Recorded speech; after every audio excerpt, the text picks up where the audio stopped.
دو شیعوں آپ جواب دو مجھے اس بات کا بتاؤ کہ اگر شہید زندہ ہے کہاں جاؤ گے؟ شیعوں کہاں جاؤ گے؟ کہاں بھاگ کے جاؤ گے؟ تمہاری کتاب سے ریفرنس دے رہا ہوں، یہ نیچے تمہارے پاس ریفرنس بھی آ رہا ہے۔ یہاں تو اب ہل گئے نا آپ لوگ، اب تو جواب نہیں ہونا آپ کے پاس، نہ آپ کے اس لاچاری بیماری کے پاس جواب ہونا ہے، پھنسے نا یہاں تو آپ پھنس گئے، یہاں تو آپ کے پاس جواب نہیں ہونا۔ والذین آمنوا اشد حبا للہ۔ اعوذ باللہ من الشیطان الرجیم، بسم اللہ الرحمن الرحیم۔ آمنت باللہ ورسولہ هو الاول والآخر والظاہر والباطن وهو علی کل شیء علیم۔ رب اشرح لی صدری ویسر لی امری واحلل عقدۃ من لسانی یفقہوا قولی۔ معزز ناظرین، بھائیوں بہنوں بزرگوں، السلام علیکم۔ سلسلہ دجالی فتنوں کے حوالے سے جیسا کہ میں آلریڈی بہت ساری ویڈیوز جو ہیں وہ پوسٹ کر چکا ہوں، اور کافی ایسے چہرے جو کہ امت کو گمراہ کر رہے ہیں ان کو بے نقاب کر چکا ہوں، جن میں بہت سارے چہرے ہیں، جن میں سر فہرست جو ہے وہ حسن اللہ یاری ہے، جو کہ اس ٹائم اتنا بڑا دجالی فتنہ ہے اور اتنا بڑا یعنی کہ آپ کہہ لیں کہ جھوٹا اور کذاب قسم کا انسان ہے کہ اس کے اس فتنے کی وجہ سے بہت سارے لوگ جو ہیں وہ مرتد ہو رہے ہیں، اور میں اس ٹائم اس کی کوئی 19 سے 20 ویڈیوز اپلوڈ کر چکا ہوں جس میں میں اس کو ایکسپوز کر چکا ہوا ہوں اور اس کا جھوٹ جو ہے وہ بیان کر چکا ہوں، اس کا بتا چکا ہوا ہوں۔ اور حیران اس بات پہ لوگ پھر بھی شعور کی طرف نہیں آتے، لوگ سوچتے ہی نہیں ہیں کہ ایٹ لیسٹ ایک دفعہ اس کو تحقیق تو کر لیں، کیا یہ انسان سچ کہہ رہا ہے؟ میں ریفرنسز دیتا ہوں، ثبوت دیتا ہوں۔ اسی طرح آج ایک اور ویڈیو جو کہ میری نظر سے گزری، جس میں ایک انسان سوال پوچھ رہا ہے اس سے کہ تو حضرت علی سے اگر یعنی آپ کا دل چاہے، آپ چاہتے ہوں کہ کچھ بات کریں یا مدد مانگیں، تو یہ بات آپ کے نزدیک صحیح ہے غلط ہے؟ میرے نزدیک بالکل صحیح، ٹھیک ہے، اور یہ شرک میں نہیں آتا؟ نہیں بالکل شرک میں نہیں ہے۔ ٹھیک ہے، دیکھیں یہ بھی ہو گیا۔ مدد لینا دیکھیں اللہ تعالیٰ قرآن مجید میں فرماتا ہے وَلَا تَقُولُوا لِمَنْ يُقْتَلُ فِي سَبِيلِ اللَّهِ أَمْوَاتٌ بَلْ أَحْيَاءٌ عِنْدَ رَبِّهِمْ يُرْزَقُونَ، کہ وہ لوگ جو اللہ کے راستے میں قتل ہو جاتے ہیں ان کو موت مردہ نہ کہو، بلکہ وہ اللہ کے نزدیک ہیں، اللہ کے نزدیک ہیں، اور ان کو اللہ کی جانب سے رزق ملتا ہے، اللہ کے نزدیک زندہ ہے۔ حضرت علی رضی اللہ تعالیٰ عنہ سے مانگنا یعنی کہ علی مدد کہنا یہ صحیح ہے؟ تو آگے سے کہتا ہے ہاں بالکل ٹھیک ہے۔ تو وہ پھر کہتا ہے کیا یہ شرک کے زمرے میں نہیں آتا؟ کہتا ہے بالکل نہیں آتا۔ تو وہاں وہ سورہ بقرہ کی آیت 154 کو پڑھتا ہے، جس کا ترجمہ یہ ہے کہ اور تم جو اللہ کی راہ میں قتل ہو جائیں ان کو مردہ مت کہو بلکہ وہ زندہ ہیں، ٹھیک ہے؟ بلکہ اللہ تعالیٰ فرما رہے ہیں وہ زندہ ہیں، ٹھیک ہے؟ اور لیکن تم لوگ شعور نہیں رکھتے۔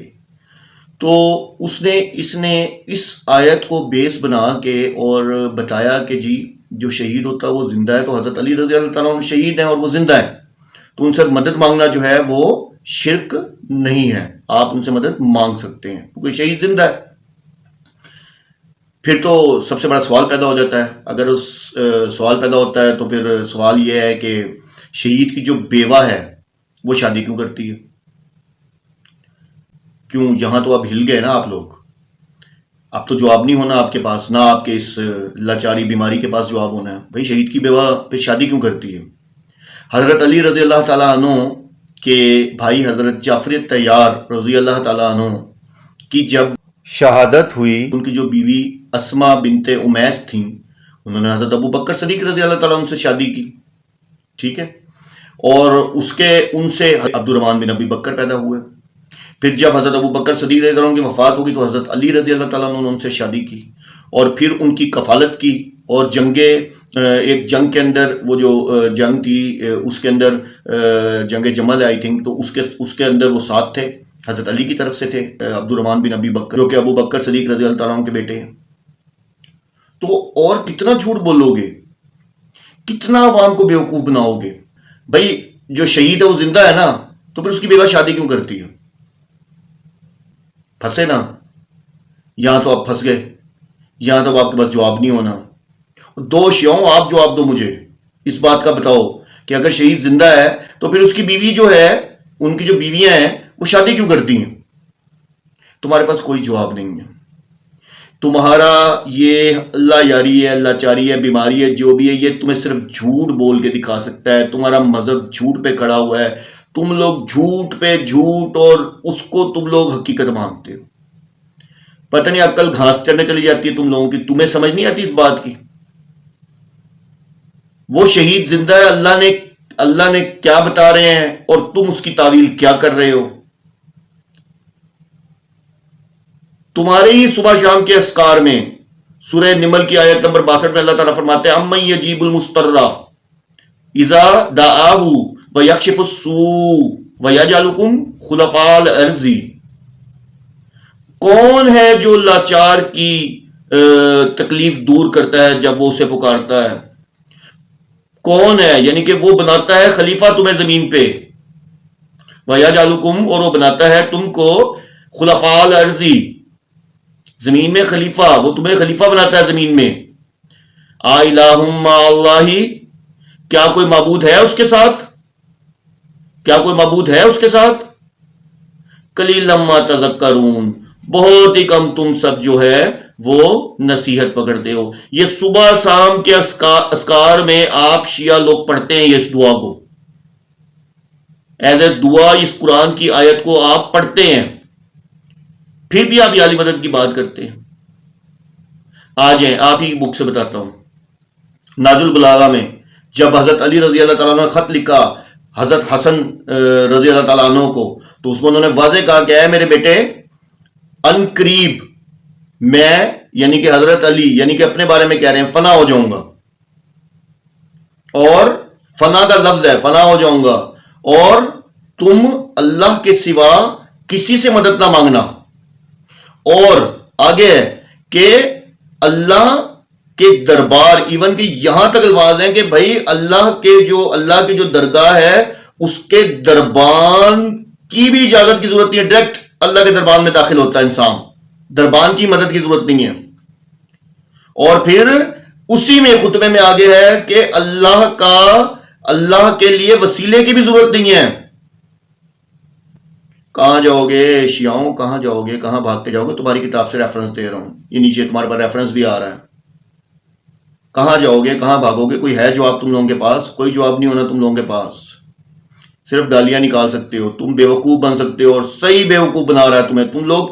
تم لوگ اس ایبل ہو تم لوگ کہ تمہیں بیوقوف بنایا جائے، اور وہ خوب جو بیماری ہے وہ تمہیں بیوقوف بنا رہی ہے، جس کا نام حسن اللہ یاری ہے. پھر ایک اور خطبہ جس میں جب نبی پاک صلی اللہ علیہ وسلم کی میت سامنے پڑی ہے، حضرت علی رضی اللہ تعالیٰ کیا فرما رہے ہیں کہ انہوں نے کہا کہ نبی پاک صلی اللہ علیہ وسلم، آپ کی جو موت ہے وہ تمام انبیاء سے ڈیفرنٹ ہے.